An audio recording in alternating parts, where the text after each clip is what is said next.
नमस्कार, मी मिलिंद तारे. सध्या मी वेगवेगळ्या क्षेत्रांमध्ये काम करतो आहे. त्यातलं रिलिजियस आहे, एज्युकेशनल आहे, एंटरटेनमेंट क्षेत्र आहे, बिझनेसमधलं मेंटॉरिंग क्षेत्र आहे. या सगळ्या क्षेत्रामध्ये काम करताना आज मी तुम्हाला मेंटॉर मिलिंद तारे म्हणून भेटतो आहे की आपल्या मराठी माणसाने बिझनेसमध्ये का यावं किंवा त्याच्या मनातला न्यूनगंड आपल्याला तो बाहेर काढायचा, तो कसा काढता येईल याच्यावरती मी आज थोडासा बोलणार आहे. आपली सुरुवातच कुठं होते की आपला संभ्रमच सुरू होतो की आपण नोकरी करायची का बिझनेस करायची. नोकरी करताना असं वाटतं की आपण साईड बिझनेस कुठेतरी चालू करायला पाहिजे.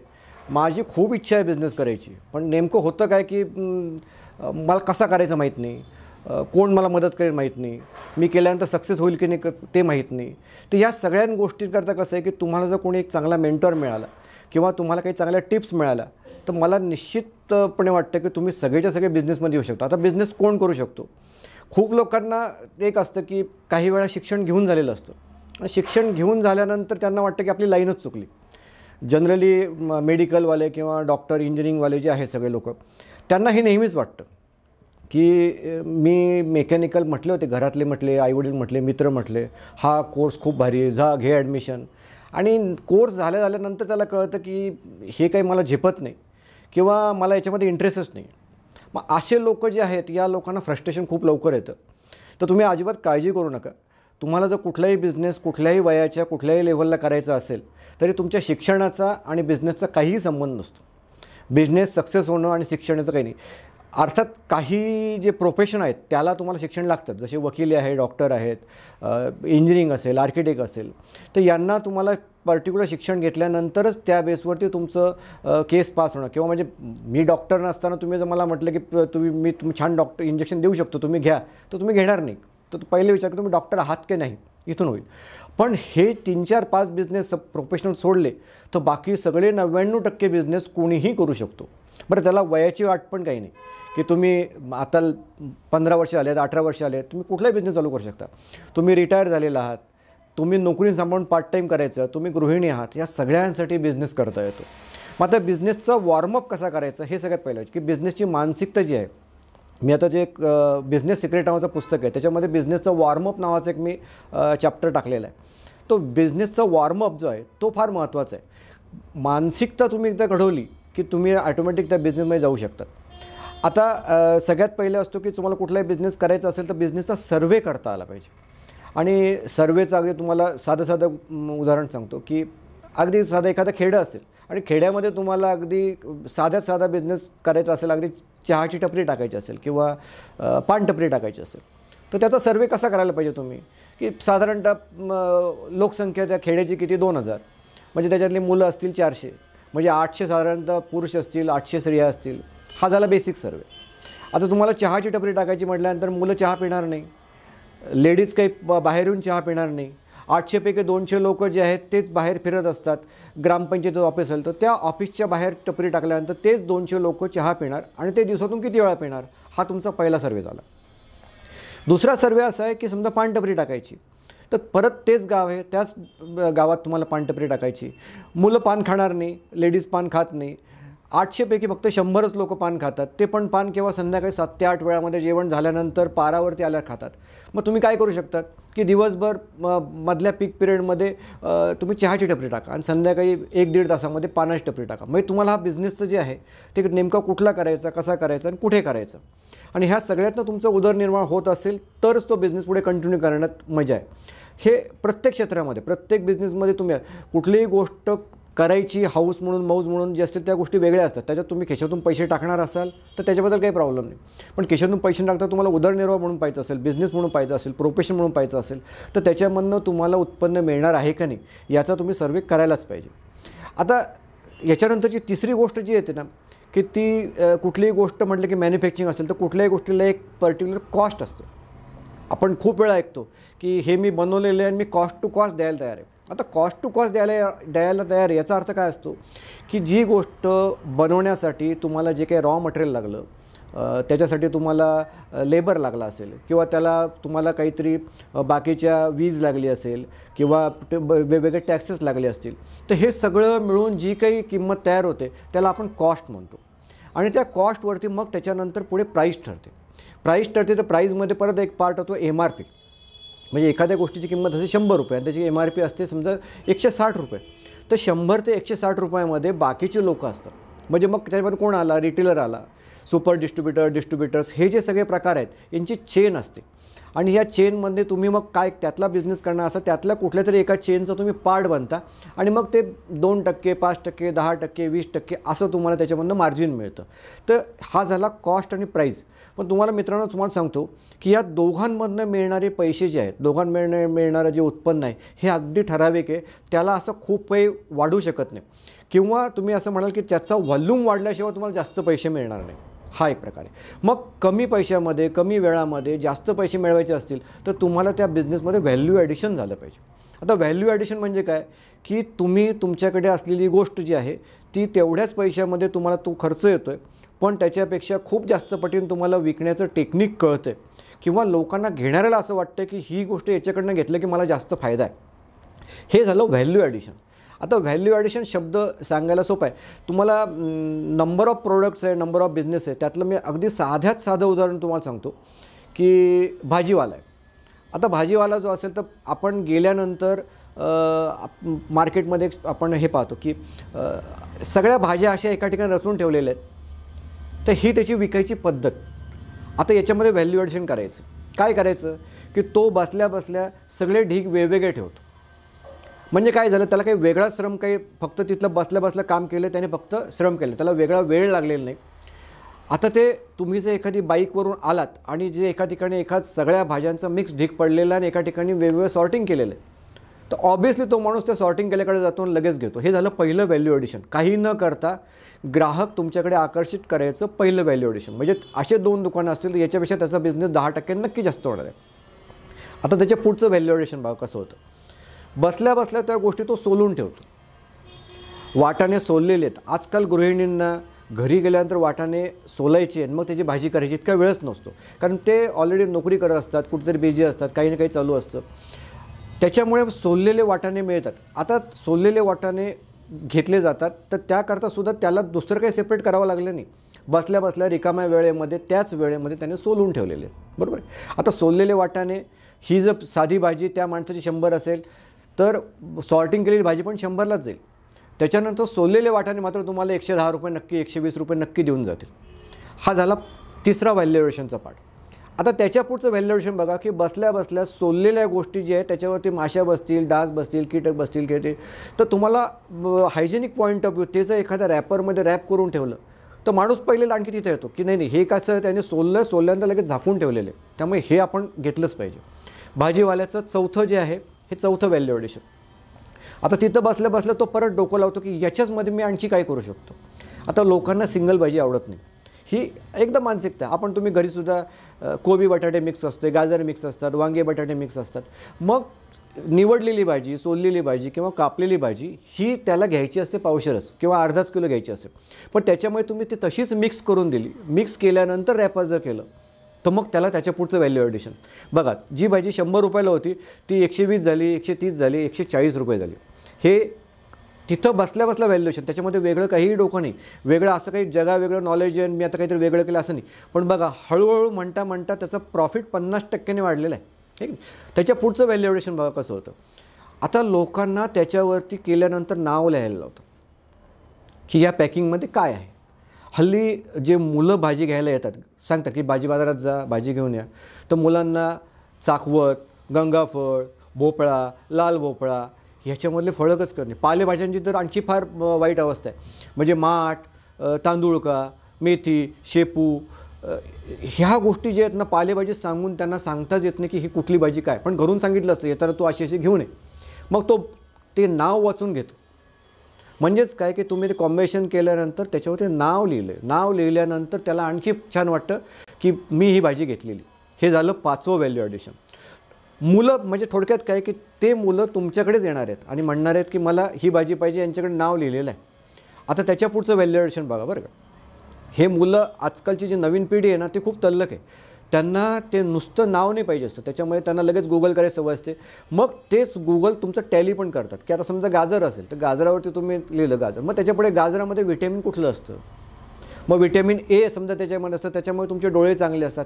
हीच माहिती जर तुम्ही त्याच्यावर जर लिहिली तर त्या मुलांना आणखी आवडतं. लगेच ते गुगलने क्रॉस चेक पण करतात आणि म्हणतात याच्याकडे घ्यायचं. हे आपल्याला कसं रोज नवीन भाज्या पण कळतात, त्याच्यानंतर आपल्याला त्याच्यात काय आहे, त्याच्यामुळे काय फायदे होणार, काय तोटे होणार, हे सगळं कळतं. बसल्या बसल्या 6वं व्हॅल्युएशन झालं, बरोबर. आता 7वं तुम्हाला काय करता येईल की तुम्हाला हे सगळं लिहिलेलंच आहे, पण त्याला पर्टिक्युलर एखादा ब्रँड चिटकवता येतो की हा पर्टिक्युलर माणूस या पर्टिक्युलर कुठल्या तरी फार्म हाऊसमधनं आणतो, तिथं ऑर्गॅनिक प्रकारची शेती असते, किंवा आपण तुम्हाला ज्या पद्धतीने तुम्हाला प्रेझेंट करायचं त्या प्रकारचं तुम्ही तिथं लिहा की असंच असतं. मग त्या ब्रँड व्हॅल्यू ज्याला म्हणतो, मग या कंपनीचं हे कंटेंट अशा हायजेनिक पद्धतीने पॅक केलेलं आहे. हा झाला तिथला 7वा व्हॅल्यू ॲडिशन. इथपर्यंत सगळं ओके. आता हळूहळू कसं होतं की तुम्हाला तुमचा एक टार्गेटेड कस्टमर तयार झालेला आहे, म्हणजे 100 लोक तुमच्याकडनं रोज भाजी घेणार आहे. मग तुम्हाला काय करता येईल की त्याच्यामध्ये आणखी नवीन बिझनेसचं व्हर्टिकल तयार करता येतं. आता बिझनेसचं व्हर्टिकल तयार कसं करायचं की बसल्या बसल्या त्या 100 लोकांना त्या भाजी करण्याकरता तुम्ही मसाले विकू शकता. मग मसाल्याचे प्रकार ठेवा की हा गोडा मसाला, काळा मसाला, खडा मसाला, हे मसाला. आता हे मसाले जे आहेत, तुम्ही जो भाजी घेणार आहे तोच कस्टमर, तोच ग्राहक तुमचा मसाला पण घेणार आहे. आता मसाला घेऊन झाला, मग ते कळतं की अरे हा मसाला झाला, हे झाला, म्हणजे तुमचा त्याच लोकांकडचा डबल बिझनेसची लाईन चालू झाली, बरोबर. ते मसाले तुम्ही पॅकिंग पण करू शकता, त्या मसाल्यामध्ये तुम्ही स्वतःचं ब्रँडिंग पण करू शकता. त्याच्या पुढचा आणखी प्रकार सांगतो की भाजी पण आहे, मसाला पण आहे, त्याच्याबरोबर तुम्ही एक रेसिपीचा कागद पण देत चला की पर्टिक्युलर भाजी कशी करतात. अगदी वांगे असतील तर तुम्हाला भरीत खानदेशी पद्धतीने कशी करायचं, साधी काळ्या मसाल्याची भाजी असेल ती कशी करायची, कुठली भाजी चिरली पाहिजे, कापली पाहिजे, शिजवली पाहिजे, कुठल्या पद्धतीने भाजी केल्यानंतर आणि कुठले मसाले टाकल्यानंतर त्याची टेस्ट कुठल्या पद्धतीची डेव्हलप होते. या एकच भाजी 4 प्रकारे भाजी जर केल्यानंतर त्यालाही वाटतं की आज ही भाजी या मसाल्याने या पद्धतीने केली. तुम्हीच लोकांना शिकवायचं आहे, एज्युकेट करायचं आहे, ही भाजी या पद्धतीने करून पहा, या भागामध्ये ही भाजी या पद्धतीने करतात, ही खूप फेमस आहे. लोक तुमच्याकडनं नवीन रेसिपी, तीच भाजी बरं का, जी पहिल्या याच्यामध्ये तुम्ही ढीक करून ठेवलेलं आहे, तीच भाजी अशा पद्धतीने केल्यानंतर 100चे 200 रुपये व्हायला अजिबात वेळ नाही लागत. हा सिम्पल भाजीवाल्याचं मी तुम्हाला व्हॅल्यू ॲडिशन सांगितलं. असं तुम्हाला तुमच्या प्रत्येक बिझनेसमध्ये करता येतं, बरोबर. आता हा पोर्शन इथं संपला. आता तुम्हाला मी मगाशी सांगितलं की पहिले लोक असतात की जे कॉस्टवाले असतात. कॉस्टवाले लोकांची कॅटेगरी 5% असते. मग 5% कॅटेगरी कुठली आली, हे जे NGO वाले लोक असतात ना, हे त्या लोकांमध्ये असतात की आम्हाला कुठल्याही प्रॉफिटची अपेक्षा नाही. मग अपेक्षाने मग काय करतात ते, ज्या याच्यात त्यांना जो खर्च येतो तिथं त्यांना जेवढा खर्च येईल प्लस मॅनेजमेंटचा खर्च येईल तिथं ते धर्मदायी किंवा समाजकार्याकरता आम्ही त्याच भावामध्ये त्याच लोकांना, आमची फक्त उद्देश एवढाच आहे की लोकांपर्यंत पोचावं. मग ते प्रॉडक्ट असो, पुस्तक असो, भाजी असो, काही पण जे काही असेल ते, किंवा नॉलेज असो, तर ते त्यांच्या येणाऱ्या खर्चा इतकेच पैसे तुमच्याकडनं घेतात आणि तुम्हाला ते देतात. हा झाला एक प्रकार, त्याला कॅटेगरी ए म्हणतो मी. कॅटेगरी बीमध्ये तुम्हाला मी सांगितलं की त्याच्यात मार्केटिंगचे सगळे फंडे आले की ज्याच्यामध्ये कॉस्ट झाल्यानंतर कॉस्ट आणि प्राईस म्हणजे त्याच्यावरती तुम्ही जो प्रॉफिट ॲड करतात, तुमच्या बेसिक कॉस्टवरती प्रॉफिट ॲड केल्यानंतर त्याची प्राईस बनते. तर त्या प्राईजमध्ये जे व्हेरिएशन आहे त्याच्यामध्ये जे लोक खेळतात हे 80% 90% लोक त्याच्यामध्ये खेळतात. बरं, त्याच्यामध्ये सुद्धा बिझनेसच्या टेक्निक्स आहेत, सेल्सच्या पण टेक्निक आहेत. अगदी साध्या टेक्निक तुम्हाला मी सांगतो की समजा एखाद्या 2 वेगवेगळ्या कंपन्या आहेत आणि एकाच मॅन्युफॅक्चरिंगकडनं सारख्या पद्धतीचा पेन त्यांनी जर बनवून घेतला. आता तो पेन दिसायला आणि लिहायला एकदम सारखा आहे. आता सारखा आहे म्हटल्यानंतर त्याची किंमत पण सारखी आली. मग हे लोक विकताना सांगतात, बरं ते विकताना सेल्समनचं तुम्हाला आता स्किल याच्यात बघायचं आहे. सेल्समन काय सांगतो, तुम्ही आता सोपं उदाहरण बघा, तुम्ही जेव्हा मोबाईल सिलेक्शन करायला जातात, तो मोबाईलमध्ये सध्या आपल्याला गुगलवर कम्पेअर म्हणून येतं. कम्पेअर म्हणजे काय, याच्यामध्ये हा 12 रॅम 120 GB 128 GB 128 असं करत करत आपण बघतो आणि तिथं पाहतो इथं 12 ठिकाणी आहे, इथं 16 ठिकाणी. म्हणजे याचा अर्थ त्या मोबाईलमधलं त्या माणसाला काहीही कळत नसलं तरी फक्त कागदावर काय लिहिलेलं आहे किंवा तुम्हाला दुसरा माणूस त्याचं या दोघांमध्ये कम्पेअरमध्ये काय सांगतो याच्यावरून तो माणूस सिलेक्शन करतो की नाही हे 12पेक्षा 16 भारीच आहे, इथं ठीक. तसं गाड्यांमध्ये पण आहे. तुम्ही व्हेकल्स याच्यात ते पण बघा. आता त्यातलं सोपं उदाहरण आता मी पेनचं सांगतो आहे. ॲक्च्युली ते प्रॉडक्ट सेमच असतात, त्याच्यामध्ये काहीही फरक नसतो, पण तुमचं सेलचं टेक्निक आणि सांगायची पद्धत याच्यामध्ये तुम्ही त्याच्यापेक्षा त्या पेनपेक्षा हा 10 रुपयाला विकतो तर हा 12 रुपयाला विकू शकतो. आता पेनचे लिहिण्या आणि दिसण्याव्यतिरिक्तचे फायदे काय असू शकतात? तुम्ही काय असणार? काहीच नसतं त्याच्यामध्ये. पण असे फायदे असतात की बघा, पेन घेतला आहे, तुम्ही रेल्वेने प्रवास करताय, तुम्ही तो फॅन हलवतात. सोपी गोष्ट आहे. आपण जनरली साधा पेन जातो म्हणून पेननेच हलवतो, पण हा पेनचा फायदा म्हणून त्यात लिहू शकतो. बरोबर. गृहिणी असतात, अगदी वेळेवरती नाही सापडलं तर केसाचा आंबळ करून लावतात, पेनच लावतात, झालं त्याच्यामध्ये. हात पोचत नाही, तुम्ही एखादा स्विच ऑन करता, पाठ खाजवायला तुम्ही पेन वापरता. आता बघा, त्याच्यामध्ये त्याने 4 लिहिले असतील, तुम्ही 4 लिहिले असतील, आणि या आणखी खाली 4 तुम्ही ॲडिशन केल्या की ज्या त्या पण पेनने करता येतात. पण त्यांचा सेल्समन सांगत नाही आणि तुमचा सेल्समन सांगतो, म्हणून 10 रुपयाची लोक 12 रुपये आनंदाने द्यायला तयार असतात. बरोबर. आता व्हॅल्यू ही झाली नॉर्मल याच्यामधली, की सेल्समनच्या कॅटेगरीमध्ये. आता काही वेळा तुम्हाला त्याचा अंडू ॲडव्हान्टेज पण घेता येतं. अंडू ॲडव्हान्टेज म्हणजे काय? तर तोच पेन आहे, किंमत 10 रुपये, परीक्षा हॉलमध्ये बसला आहे, तुमच्या एका दुसऱ्या त्या परीक्षा हॉलमध्ये दुसऱ्या याचा पेनची शाई संपली, तू म्हणता हा पेन 10 रुपयाचा आहे, पण तुझी परीक्षा आहे, तुझ्याकडे नाही, मी आता तुला 100 रुपये देतो, पाहिजे का विचारतो. म्हणजे तुम्ही त्या सिच्युएशनचा फायदा घेतला आणि त्या वेळेकरता तुमचा प्रॉडक्ट बूममध्ये विकून मोकळे झाले. हा इथिक्सच्या दृष्टीने, तात्विकच्या दृष्टीने चुकीचा आहे. पण तुम्ही तेवढे, करोनाच्या काळामध्ये मास्कच्या किमती, सॅनिटायझरच्या किमती अशाच वाढल्या होत्या. त्याची तेवढी कॉस्ट होती का? पण लोकांनी बघितलं होतं की टंचाई आहे आणि आवश्यकता आहे. आवश्यकता जेव्हा जास्त असते ना, तेव्हा तुम्ही सांगाल ती किंमत लोक द्यायला तयार होतात. आता चांगल्या पद्धतीचं व्हॅल्यू ॲडिशन तुम्हाला सांगतो. आता तोच पेन आहे, पण अमिताभ बच्चनने त्याच्यानी सही केली आहे किंवा अमिताभ बच्चनने वापरलेला तो पेन, मग त्या पेनचे 10चे 1000 रुपये पण लोक द्यायला तयार होतात. हा व्हॅल्यू ॲडिशनमधला फरक झाला. हे तुमच्या नॉर्मल बिझनेसमधलं कॅटेगरी वाईज तुम्ही स्वतःचं व्हॅल्यू ॲडिशन कसं करायचं आणि करायचं. आता माझं जे पुस्तक जे की बिझनेस सिक्रेट, त्याच्यामध्ये व्हॅल्यू ॲडिशन्सवरती जे आपले विको लॅबोरेटरीचे जे पेंढारकर जे आहेत त्यांना मी पुस्तक दिलं होतं, त्याच्यावर त्यांनी प्रतिक्रिया पण दिली. त्यांनी सांगितले हे पुस्तक मला माझ्या जीवनामध्ये जो अगोदर वाचायला मिळालं असतं, माझा प्रवास खूप खडतर जो झाला आहे तो खूप सुकर झाला असता. आणि व्हॅल्यू ॲडिशनबद्दलचे त्यांना एकदम अफलातून आवडला असं. आता हा झाला एक पार्ट. आता आपण सेकंड पार्टवरती येऊ. सेकंड पार्टमध्ये कसं असतं की तुम्हाला हल्ली सगळे बिझनेस जे आहेत ते बिझनेस स्टार्टअप्स नाव ऐकलेलं आपण सगळे ऐकतात की स्टार्टअप्स करायला पाहिजे. आता स्टार्टअप म्हणजे काय असतो माहीतच नसतो. की कुठेतरी आपण जे फक्त नेहमीचे आहेत की बाबा ही मोठी कंपनी होती, उबर होती, ओला होती, ओएचे हे होते, यांनी हे सगळं केलं, एवढे एक 8-10 जर तुम्ही सोडले तर त्याच्या व्यतिरिक्त दुसरे तुम्हाला नावच सापडणार नाही. किंवा उबरचं तुम्हाला मी म्हटलं की दुसरं नाव सांगा तर दुसरं तिसरं चौथं असेल, पण ते तेवढे फेमस नाही झाले. कुठल्याही गोष्टीची कॉपी करण्यापेक्षा तुम्ही नवीन इन्व्हेन्शन करा, ते नवीन करता. आता स्टार्टअप प्रोजेक्ट आणि स्टार्टअप बिझनेस या एकदम 2 वेगळ्या गोष्टी आहेत. आता त्या कशा बघायच्या ते तुम्हाला सांगतो. स्टार्टअप प्रोजेक्ट याचा अर्थ की ती गोष्ट इनोव्हेटिव्ह आहे. इनोव्हेटिव्ह आहे म्हणजे याचा अर्थ ती पूर्वी कधीही कोणीही केलेली नाही आहे. ही तुम्ही पहिल्या वेळा ते इन्व्हेंट करतायत, पहिल्या वेळा लोकांसमोर आणतायत, आणि अशा सगळ्या स्टार्टअप्सला स्टार्टअप प्रोजेक्ट्स म्हणतात. मग अशा स्टार्टअप प्रोजेक्ट्सला गव्हर्नमेंटकडनं काही रिलॅक्सेशन आहेत, काही सबसिडीज आहेत, काही फंडिंग आहेत, हा वेगळा पार्ट. आता तो स्टार्टअप जो आहे तो तुमचा बिझनेस आहे का प्रोजेक्ट आहे हे तुम्हाला कसं कळतं. तुम्ही स्टार्टअप प्रोजेक्ट जर रजिस्टर करायचं असेल तर स्टार्टअप प्रोजेक्टचं तुम्ही पेटंट घेतलं पाहिजे, कॉपीराईट्स घेतले पाहिजेच. तर कॉपीराईट्स आणि पेटंट घ्यायचे काही प्रकार आहेत, त्याच्यावर मी तुम्हाला येतो परत कसं. तर आता तो प्रोजेक्ट शोधायचा कसा की हा माझा प्रोजेक्ट आहे, आणि प्रत्येकाला जोपर्यंत तुम्ही दुसऱ्याशी डिस्कस करत नाही तोपर्यंत कळत नाही का हा प्रोजेक्ट तुमचा नवीन आहे का तोच जुना आहे. मग आता समजा नवीन असेल आणि तुमच्या मनामध्ये किंतु परंतु असतो की मी हा जर एखादी गोष्ट मी एखाद्याशी शेअर केली तर ही आयडिया जी ती लोकांना माझी ती समजून जाईल, मग त्याच्यावर मी काहीच करू शकत नाही. तर तुम्ही एकटे काहीच करू शकत नाही, लक्षात घ्या. पण त्याचबरोबर तुमची आयडिया तुम्हाला प्रोटेक्ट पण करता आली पाहिजे. त्यासाठी एकदम सिम्पल हे आहे. मी आता प्रोजेक्टचा मेंटॉर म्हणून पण काम करतो. तर माझी प्रोसिजर मी कशी करतो ते म्हणतो. त्याच्या अगोदर तुम्ही तुमच्या लेवलला काय सर्वे करायचं ते सांगतो. की स्टार्टअपचा प्रोजेक्ट हा तुम्ही पहिल्यांदा सगळ्यात पहिले गुगल पेटंटमध्ये टाकून बघा.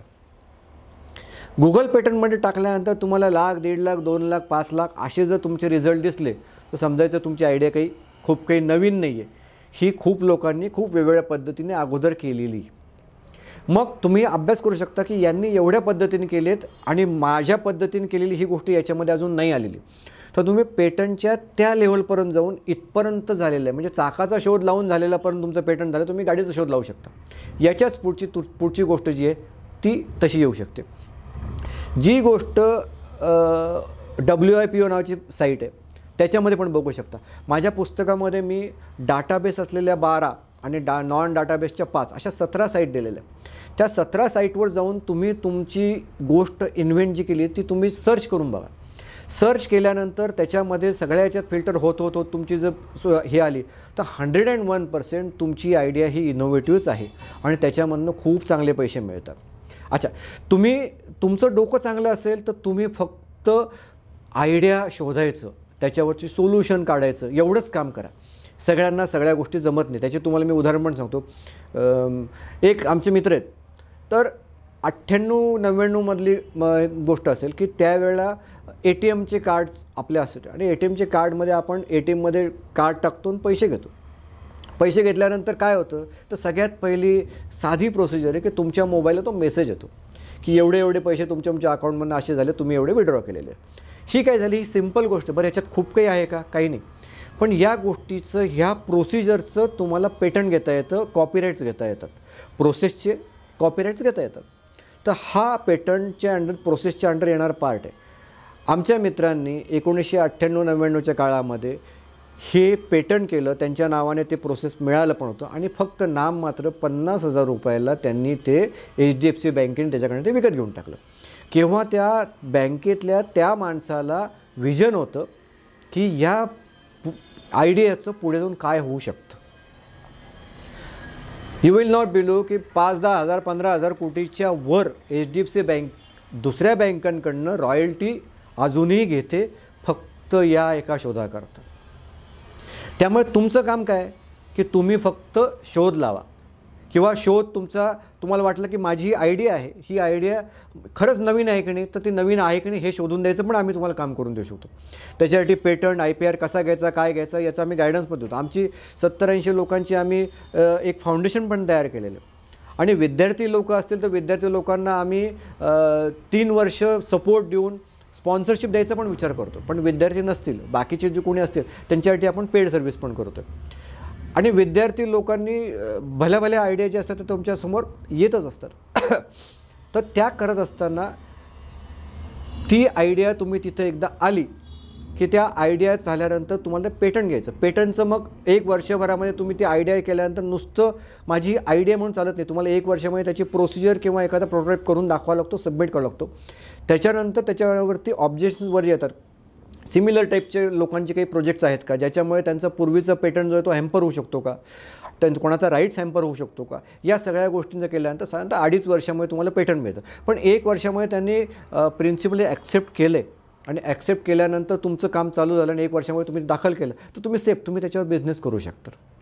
मग आम्ही करतो काय की आम्ही या सगळ्या लोकांचं मॅचमेकिंग करतो. मॅचमेकिंग करतो याचा अर्थ काय की ही पर्टिक्युलर गोष्ट जी आहे या माणसाकडे ही गोष्ट आहे, याचा पेटंट झाला आहे, ही त्याची आयडिया आहे. दुसरी गोष्ट असतं समाजामध्ये दुसरा एक वर्ग असतो की त्यांच्याकडे पैसे असतात पण त्यांना पैसे कशावर खर्च करायचे हे माहीत नसतं किंवा खर्च करण्याअगोदर ते सगळ्या गोष्टी बघून घेतात. आता जे ट्रेडिशनल बिझनेस आहे त्याच्यामध्ये लोक वैतागले, पण ट्रेडिशनल बिझनेसमध्ये 2-5-10% वरती तुम्हाला काही प्रॉफिट मिळत नाही. पण अशा नवीन आयडिया असतात त्या तुम्ही सांगाल त्या किमतीला विकल्या जातात आणि लोकांना 100%, 200%, 300% प्रॉफिटसुद्धा या ह्याच्यातनं मिळू शकतो. म्हणून जे आता नवीन स्टार्टअप्सवरती फंडिंग करणाऱ्या लोकांची मेंटॅलिटी कशी असावी, ते काय बघून तुम्हाला फायनान्स करतील, काय बघून तुमच्या याच्यामध्ये इन्व्हेस्ट करतील, हे पण मी त्या पुस्तकात लिहिलेलं आहे. तर त्या क्रायटेरियाने तुम्ही जर करून जर त्या लोकांना अप्रोच जर झालात तर तुमच्या स्टार्टअप फंडिंगला चांगले पैसे मिळू शकतात. आता तिसरं मॅचमेकिंग आम्ही जे काय करतो की ज्याच्याकडे आयडिया आहे, ज्याच्याकडे पैसे आहेत, पण आयडियावाल्याला मेहनत करायला वेळ नसतो, पैसेवाला पैशाशिवाय दुसरं काही करायला तयार नसतो, पण या दोघांच्या मधलं एक ज्याला मेहनत करायची, याच्यामध्ये तुम्ही सगळेच्या सगळे ज्याला काही कळत नाही हे सगळे लोक त्या बिझनेसमध्ये, बिझनेस तर करायचं आहे पण ह्या दोन गोष्टी नाही आहेत, हे सगळे लोक त्याच्यामध्ये येऊ शकतात. मग आम्ही काय करतो, आयडियावाले, मेहनत करणारे आणि पैसेवाले या तिघांचं मॅच मेकिंग करतो आणि बिझनेस करतो. आम्ही आत्तापर्यंत 50-55 वेगवेगळ्या स्टार्टअप्सला प्लॅटफॉर्म दिला आहे. आता आयडिया ही गोष्ट आहे ना की तुम्हाला असं जरूर नाही की ते कोणाच्या डोक्यात येऊ शकतं आणि कुठलीही साधी आयडिया कुठेही कशीही क्लिक होऊ शकते. आता तुम्हाला अगदी सिम्पल उदाहरण सांगतो की आता एक आपण कमोड बघतो. कमोड जे आहे ते कमोडला एक फ्लश टँक असते. आता एक डिझाईन असं बघितलं की कमोडला फ्लश टँकच्या वरतीच एक बेसिन बनवलेलं आहे. म्हणजे काय होतं की तुम्ही तिथं हात धुतले की त्या बेसिनमधनं पाणी त्या कमोडच्या त्या फ्लश टँकमध्ये जातं आणि जेव्हा कमोडमधनं तुम्हाला वापरायचं तेव्हा तिकडं. म्हणजे काय झालं की 2 यूज एकाच वेळ, म्हणजे जिथं पाण्याची कमतरता आहे तिथंच तुम्ही ते पाणी रिसायकलिंगमध्ये वापरलं गेलं. आता ही आयडिया आहे. ही आयडिया त्या माणसाने as A drawing, as a process, as A patent घेऊन ठेवलं आणि रजिस्टर तुमच्या नावानं झालं. जेव्हा एखादा मॅन्युफॅक्चर म्हणेल की ही मला आयडिया आवडलेली तर तो तुम्हाला 1 टाईम रॉयल्टी किंवा पर प्रोडक्ट रॉयल्टी तुम्हाला घर बसल्या मिळू शकते. खूप लोक असे आहेत की ते फक्त डोकं लावतात, रजिस्ट्रेशन करून ठेवतात आणि जेव्हा येतील तेव्हा तुम्हाला त्या ठिकाणी तुम्हाला त्याची रॉयल्टी मिळत राहते. आता आणखी साधं उदाहरण सांगतो. एक पाण्याची टाकी जी आपण अपार्टमेंटच्या वरती वॉटर टँक जी असते ती आहे. आता तुम्ही हे अगदी उदाहरण पाहिलं असेल की इथं अपार्टमेंटमध्ये किचनच्या सिंकला पाणी येत नाही आणि दुसराच कोणतरी माणूस जो असतो तो खाली त्याच वेळेला गार्डनिंगला पाणी मारतो किंवा कार धुवायचं काम चालू असतं. मग तेव्हा हे भांडणं सुरू होतात, अरे इथं पाणी नाही आपल्याकडे, तो मला थोडी कळलं, मी थोडी टाकीत वाकून बघतोय. तर मग त्यासाठी हा झाला प्रॉब्लेम. मग या प्रॉब्लेमवर सोल्युशन काढायचे. मग सोल्युशन काय आहे, एकदम सोपं आहे की टाकीला 2 आउटलेट ठेवायचे. पहिला खालचा बॉटमचा आउटलेट आहे तो सगळ्या डोमेस्टिक पर्पज करता जाईल. डोमेस्टिक पर्पज करता गेल्यानंतर दुसरा आउटलेट जो आहे तो सेंटरपासून ठेवायचा की जो खालच्या गार्डनला जाईल, कारला जाईल. म्हणजे काय होतं आहे की जेव्हा टाकी रिकामी निम्म्यापर्यंत झाली तेव्हा त्या गार्डनला आणि कारला आउटलेटच नाही, तिथून पाणी जाणारच नाही. म्हणजे काय सोपं आहे. मग ज्या एखाद्या मॅन्युफॅक्चरला वाटेल की मला अशी टाकी बनवायची की ज्याला 2 टॅप लावता येतील, अशा सगळ्याच्या वेळेला ही तुमची आयडिया पेटंट जेव्हा झाली असेल तेव्हा तुम्हाला त्या प्रत्येक टाकीमागे रॉयल्टी मिळायला सुरुवात होईल. एंटरटेनमेंटच्या फील्डमध्ये तर टायटलला, कवितेला, स्टोरीला, सिनॉप्सीला ह्या सगळ्यांना तुम्ही कॉपीराईट्स घेऊ शकता आणि हे सगळे विकले जातात. तुम्हाला तुमची आयडिया प्रोटेक्ट करता आली पाहिजे आणि आयडिया तुम्हाला समजल्यानंतर ती आयडिया तुम्हाला विकायची असेल तेव्हा तुम्ही आमच्यासारख्या मेंटॉरची तुम्ही मदत घेतली पाहिजे. तुमच्या आयडियाची व्हॅल्यू तुम्ही ठरवू नका. कारण तुम्हाला त्याचा एक अँगल माहीत असतो, तुम्हाला त्याचे बाकी अँगल माहीतच नसतं, बाकीचे ॲप्लिकेशनच माहीत नसतात. आणि एखाद्या वेळेला तुमचा प्रयोग जर फसला असेल तरी तुम्ही घाबरू नका की निम्मे अर्धे फसलेले प्रयोग, निम्मे तुमचे झालेले शोध हे सुद्धा कुठे कामी येऊ शकतात. म्हणजे त्याचं अगदी सिम्पल उदाहरण जर तुम्हाला सांगायचं म्हटलं तर काय होणार आहे की आपण त्याच्या पट्ट्या मिळतात की ज्याला थोडासा डिंक लागलेला असतो आणि ते आपण त्याच्यामध्ये सेपरेटर म्हणून लावतो आणि ते जेव्हा पट्टी काढून घेतो तेव्हा त्याचा डिंक त्या कागदाला चिटकत नाही. तर तो कमी चिटकणारा डिंक म्हणून फेल झालेला प्रॉडक्ट आहे.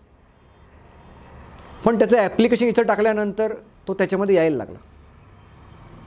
म्हणजेच काय की तुम्ही तुमचं अर्धवट असलेलं स्टार्टअप पण सांगा, त्याचंसुद्धा ॲप्लिकेशन बदलून बिझनेसमध्ये कन्व्हर्ट करता येतं.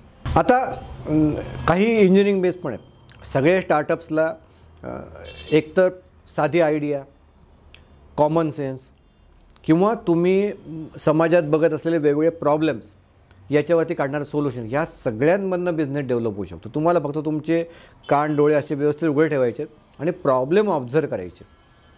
आता एक प्रॉब्लेम बघितला की शू पॉलिश करायला आपला वेळ नाही. मग शू पॉलिश करायला वेळ नसेल तर मग त्याला काय करता येईल.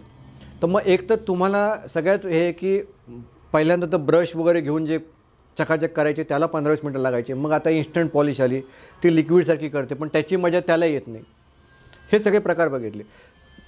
बरं, तुमच्या मुलांना पॉलिश तुम्हालाच करून द्यावं लागतं. छोटे मुलं शाळेत जातील, तुमची जायची गर्दी, गृहिणींची डबा बनवायची गर्दी असते, त्यावेळेला पॉलिश करायला वेळच नसतो. पॉलिश करून नाही गेलं तर शाळेमध्ये पण हे करतात. पॉलिश करून तुम्ही ऑफिसला नाही गेला, तुमचा इम्प्रेशनचा विषय असतो. हल्ली बिझनेसमन म्हटला की अगदी तुमचा बेल्टचा कलर, शूजचा कलर एक आहे की नाही, इन केलेली आहे की नाही, पॉलिश केलेले आहेत की नाही, या सगळ्या गोष्टी बघितल्या जातात.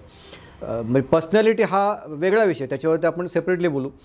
पण हे सगळ्या गोष्टी ऑब्झर्व करायच्या गोष्टी, मग तुम्ही टिपटॉप दिसणं गरजेचं आहे.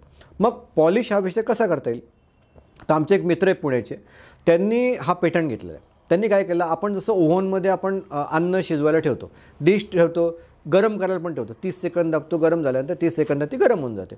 असंच त्यांनी तो बॉक्स बनवलेला आहे. त्याचं त्यांनी शूज ते ठेवले की त्याच्यामुळे तो सेन्स करतो, ब्लॅक आहे ब्राऊन आहे तो करतो, आणि 30 सेकंदामध्ये तो पॉलिश करून तुम्हाला शूज बाहेर पडतात. विचार करा. आता हा जो आहे ना, हा कोणाकोणाला लागेल, सगळ्या फोर्सच्या मंडळीला लागेल. पोलीस फोर्स असेल, एअरफोर्स असेल, मिलिटरी असेल, ऑफिसेस असतील, स्टुडंट्स असतील, सगळ्या ठिकाणी लागेल. इवन तुम्हाला सांगतो, हे मशीन रिप्लेस कुठे होणार आहे की ज्या ठिकाणी मोठ्या हॉटेलमध्ये ते मशीन ठेवलं असतं की ज्याच्यामुळे त्याच्याने पॉलिश होत नाही, फक्त क्लिनिंग होतं. क्लिनिंग पण होतं का नाही तोही डाऊट असतो, की कसं असतं की क्लिनिंगपेक्षा तुमचं सॉक्स आणि पॅन्ट काळी करायचंच काम जास्त करतो तो, असं होतं. हे ऑब्झर्वेशन आहे. हे सगळ्या गोष्टी तिथं आपल्याला हे रिप्लेस केलं, पॉलिश होऊन जाते. याचं आम्ही नॅशनल आणि इंटरनॅशनल दोन्ही पेटंट घेतले. इंटरनॅशनलमध्ये मग का घेतलं सेपरेटली, कारण आपल्या भारतामध्ये बर्फ पडत नाही, पण बाहेरच्या बऱ्याचशा देशामध्ये बर्फ पडतो. तर बर्फ पडल्यानंतर शूज ओले होतात. ओले झाल्यानंतर पहिले आर्द्रता शोषून घेईल आणि मग त्याला पॉलिश करेल. हा त्या दोन पेटंटमधला आम्ही तो फरक केला. आता हे जसं रेल्वे स्टेशनवरती ATMचं मशीन असतं, पैसे काढतो, आपण एखादं करतो किंवा एखादी कोल्ड्रिंक्स वगैरे घेतो, तर तसंच हे पण कॉईन टाकून तुम्ही ठेवून करू शकता. इतकं छान आहे. हा झाला मेकॅनिकल इलेक्ट्रॉनिक्स बेसमधला स्टार्टअप प्रोजेक्टचं एक एक्झाम्पल सांगितलं. आता मी तुम्हाला प्युअरली थोडंसं सॉफ्टवेअर बेसमधलं एक उदाहरण सांगतो. सॉफ्टवेअर बेसमध्ये एक उदाहरण कसं आहे की आपले मुलं गेम खेळतात, व्हिडिओ गेम खेळतात, आणि मला वाटत नाही की आपल्या मुलांनी व्हिडिओ गेम खेळावे असं कुठल्याच पालकांना वाटेल, असं काही वाटत नाही मला. त्याचं कारण काय की त्या गेममधनं आउटपुट काय, हा आपल्याला प्रश्न पडतो. एक तो त्रास देतो आहे म्हणून खेळायला अलाउड करणं हा नाईलाज झाला आहे, पण खरोखर त्याची काही बुद्धीमध्ये काही वाढ पडणार आहे का, त्याच्यामुळे तो जो वेळ घालवतो आहे त्याचं काही सत्कारणी लागेल का, तर असं काहीच नसतं. उलट थोडंसं विध्वंसक जी गोष्टी आहेत ना, त्या वाढायची शक्यता जास्त असते. 2-4 काही फेमस गेम तुम्हाला सांगतो की ते कार असते, मग कारचा कलर सिलेक्ट करा, मॉडेल सिलेक्ट करा, आणि मग तो धडका मारत मारत मारत मारत पुढे जातो, असं जार असतात, आणि त्याच्यामध्ये लेवल ठरले 1, 2, 3, 4 लेवल दिलेले. आता या लेवल जे आहेत त्यामुळे त्या पोराला फक्त आनंद असतो की बाबा मी वरच्या लेवलला आलो, या गेममध्ये या लेवलला पोचलो. दुसरा एक गेम असतो तसं तुम्ही वेपन सिलेक्ट करा, गोळ्या मारत मारत जायचं. हा आता ह्या गेममधनं तसा आउटपुट मला तर काही दिसला नाही, बरोबर. आता त्याच्यावरती जेव्हा ब्रेन स्टॉर्मिंग झालं की असा कुठला गेम आहे की तो मुलांनी खेळावा असं पालकांना वाटेल, अशा टाईपचं चॅलेंज होतो. प्रॉब्लेम समजला, मग आता सोल्युशन काढायचं. मग एक आयडिया माझ्या एका प्लॅटफॉर्मवरती एकाने हे केली होती, प्रेझेंट केली होती. मी जे स्टार्टअप्स आणि याचे काही जिल्ह्यांमध्ये वेगवेगळे प्लॅटफॉर्म दिले, त्यातले एका ठिकाणी या माणसाने ती आयडिया दिली.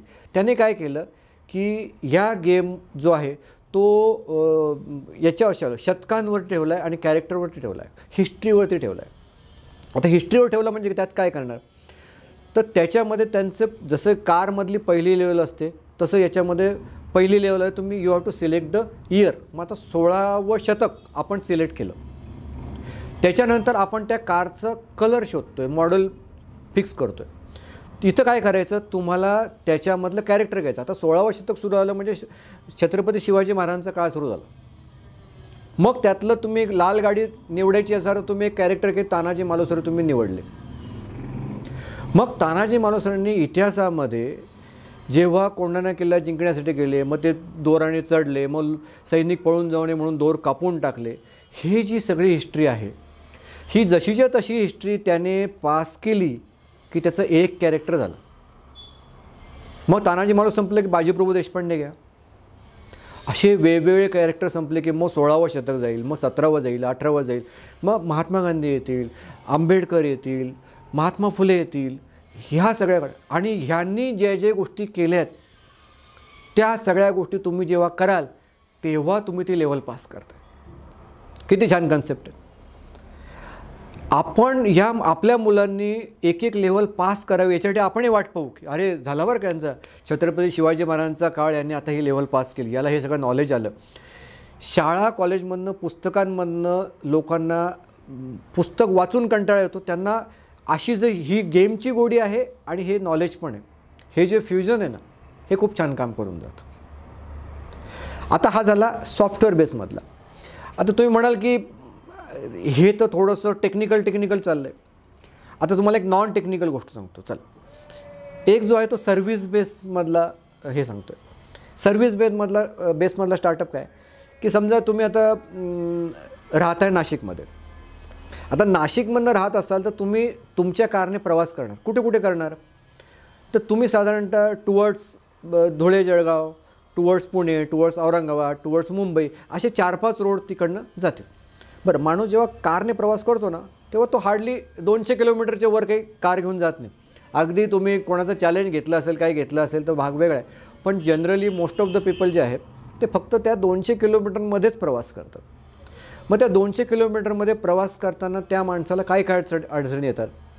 तर तो जेव्हा जातो तेव्हा त्याच्यावर एक तर फॅमिली असते किंवा तो एखाद्या पर्टिक्युलर काही महत्त्वाच्या कामाला चालला असतो, त्याचं मीटिंग असते आणि त्याच वेळा त्याची जर गाडी फेल झाली आणि रात्री अपरात्री झाली किंवा दिवसा अशा ठिकाणी झाली की त्याला त्या गावातल्या त्या ठिकाणची काही माहिती नाही आहे, अशा ठिकाणी तो हेल्पलेस असतो.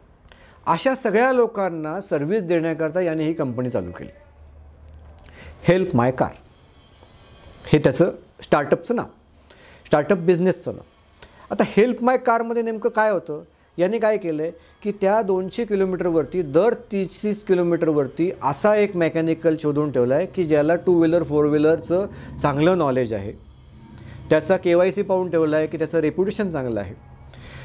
तुम्ही एका पर्टिक्युलर नंबरला फोन केला, मी सांगितलं की एवढ्या अंतरावरती माझी गाडी बंद पडली, 20 मिनिटामध्ये तो माणूस तुमच्याकडे सँडविच घेऊन येतो. आल्यानंतर तो पाहतो तुमचं जर पंक्चर असेल, तुम्हाला पंक्चर काढता येत नाही. कधी कधी कसं असतं की एखादी लेडी पण गाडी चालवत असते आणि तिला पंक्चर काढणं पॉसिबल पण नसतं आणि गावातले लोक मदत करतील नाही करतील किंवा तिथून त्या टायरवाल्यापर्यंत नेण्यापर्यंत आणखी टायरची वाट लागेल, या सगळ्या गोष्टींना अवॉइड करत असेल ना, तर 20 मिनटात तो माणूस येतो. ज्या गोष्टी पॉसिबल आहेत त्या गोष्टी तुम्हाला तो तिथेच करून देतो. खूप वेळा गाडीमध्ये अगदी साध्या गोष्टी असतात, म्हणजे हेडलाईट बंद पडलेला आहे, वायर निघाला आहे, एखादा फ्यूज गेलेला आहे, साध्या गोष्टी असतात. पण त्याच्यामुळे तुमचा तो तेव्हाचा प्रवास जो आहे ना, तो हॅम्पर झालेला असतो. हे असं झालं. आता तुमची असे विचार करा की ती गाडी बियॉन्ड रिपेअर आहे. अशा वेळेस तो काय करतो, तुम्हाला दुसऱ्या गाडीची व्यवस्था करून देतो. ती गाडीची व्यवस्था करून तुम्ही तुमचा शेड्यूल जसं ते डिस्टर्ब न करता तिथपर्यंत जाऊ शकता. तिथे गेलं की तुमचं काम होतं, हा तुम्ही सांगाल त्या ॲड्रेसला तुमच्या गॅरेजला ती गाडी आणून ठेवून देतो. बघा, आता त्याच्याकरता जर समजा त्याने अगदी 600 रुपये वर्षाला चार्ज केले तर 2 रुपये पर डे या हिशोबाने तुमची ही जी रिस्क फॅक्टर जी आहे तो कॅरी करायला तयार आहे. अर्थात तुम्ही तिथं गेल्यानंतर तुम्ही तिथेही स्वतः गाडी रिपेअर केली असती तरी तुम्हाला जो काही खर्च येणार तोच खर्च इथं पण येणार आहे. पण ॲश्युअर्ड सर्व्हिस, ॲश्युअर्ड हेल्प जी आहे, हा तो बिझनेस झाला.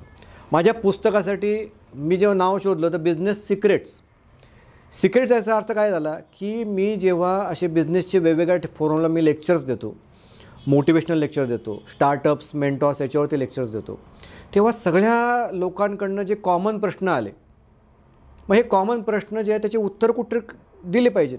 बरं, हा प्रश्न आज याला आलेला आहे, तोच प्रश्न दुसऱ्याला पण येणार आहे, पण त्यावेळेला मी परत भेटेल की नाही हा प्रश्न आला, किंवा माझ्यासारखा मेंटॉर त्याला त्यावेळेला मिळेल का, आणि त्यावेळेला तो मेंटॉर त्याला नाही मिळाला तर एक बिझनेसमॅन होणारा, मराठी बिझनेसमॅन होणारा माणूस मुकणार आहे महाराष्ट्राकरता. म्हणून मी काय केलं की मी एक पुस्तक तयार केलं की बिझनेस सिक्रेट. त्याच्यामध्ये ह्या सगळ्या गोष्टी लिहून काढल्या. ॲटलिस्ट मी नाही पोचलो तर कमीत कमी पुस्तक तरी तिथं पोचेल.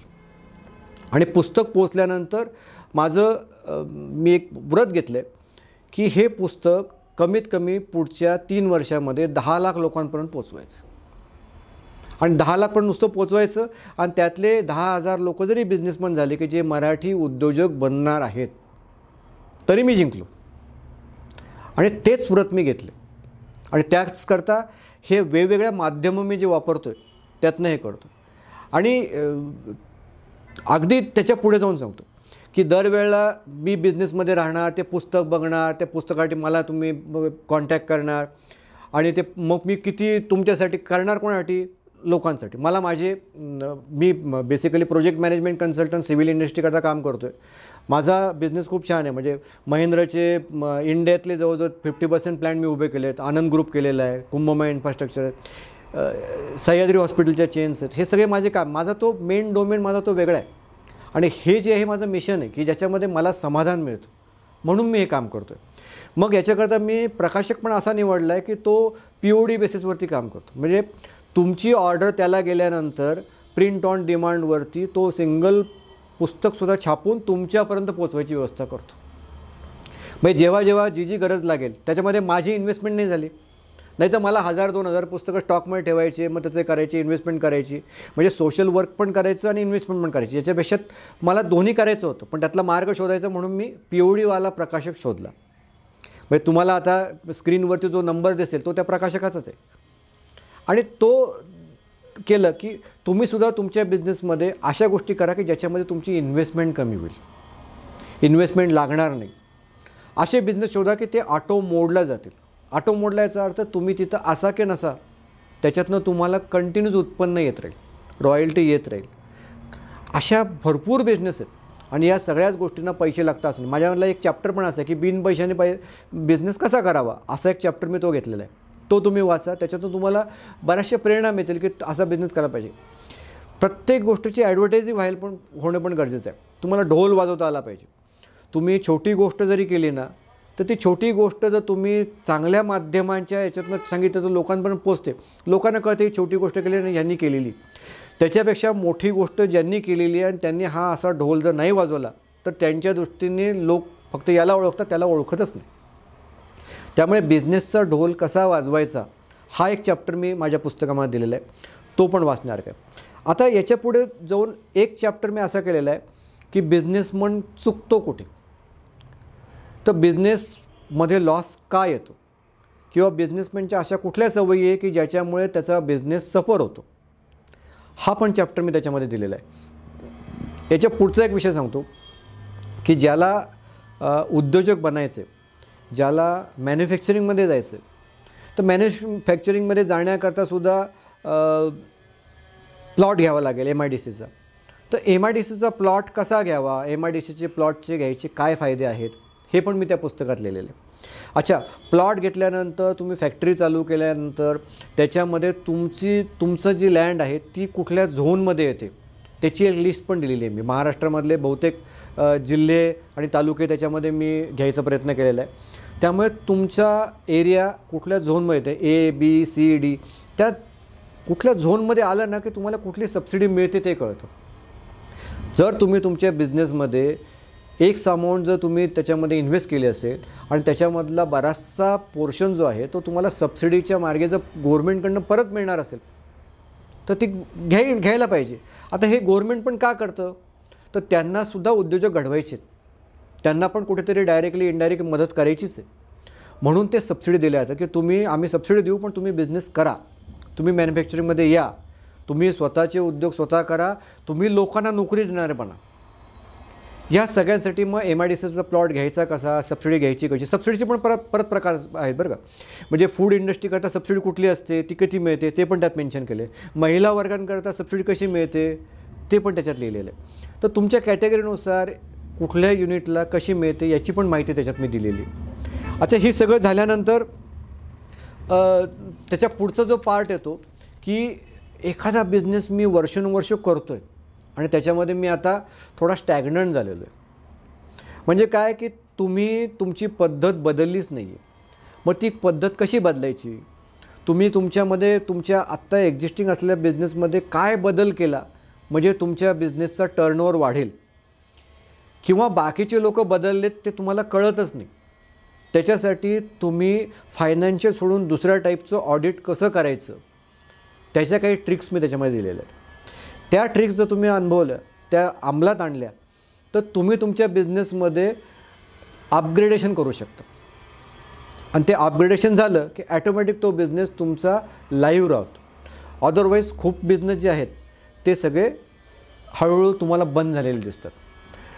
मी खूप खूप आभारी आहे की मला कमीत कमी या यूट्यूबच्या माध्यमातून तुमच्यापर्यंत भेटता आलं, तुमच्याशी मला हितगुज करता आलं.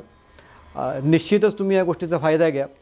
हे माझं पुस्तक आहे बिझनेस सिक्रेट नावाचं. याच्यामध्ये हनुमंतराव गायकवाड जे आहेत, नंतर पेंढारकर जे विको लॅबोरेटरीचे आहेत, पितांबरीचे प्रभुदेसाई सर आहेत, खादी ग्रामोद्योग ते बारामतीकडचे आहेत, ते त्यांच्याकडे खूप वेगवेगळ्या प्रोडक्टचे कोर्सेस आहेत. पण ते कोर्सेस आणि हे पुस्तक असं फ्युजन केलं ना तर खादीच्या प्रत्येक प्रोजेक्टचं तुम्ही एक एक बिझनेस करू शकतात, असं पण त्याच्यामध्ये आहे. त्याच्यानंतर प्रदीप पेशकर जे MSMEचे जे डायरेक्टर आहेत, त्यांनी तर याच्यावर मला खूप छान प्रतिक्रिया दिली. त्यांनी सांगितलं की हे पुस्तक म्हणजे उद्योगाची ABCD ते सबसिडी, अशा टाईपचे खूप छान प्रतिक्रिया मला मिळालेली आहे. याचबरोबर महाराष्ट्र चेंबर ऑफ कॉमर्सचे मंडलेचे म्हणून आहेत, नाशिक इंजिनिअरिंग क्लस्टरचे विक्रमजी सारडा जे आहेत, हेमंतजी दिष्टिक आहेत, ज्यांनी अनेक उद्योजक घडवले, असे चांडक म्हणून आहेत उद्योगवर्धनेचे. ह्या सगळ्यांनी याच्यावर प्रतिक्रिया दिल्या. त्यांनी या पुस्तकाने सगळं कॉफी बुक किंवा गाईड किंवा बारामती सरांनी हे पुस्तक म्हणजे दीपस्तंभ, अशा टाईपच्या वेगवेगळ्या प्रतिक्रिया मिळाल्यात. ह्या सगळ्यांच्या आणि माझी इच्छाच आहे की हे सगळं तुमच्यापर्यंत नॉलेज पोचावं आणि तुम्ही पण उद्योजक व्हावं. धन्यवाद.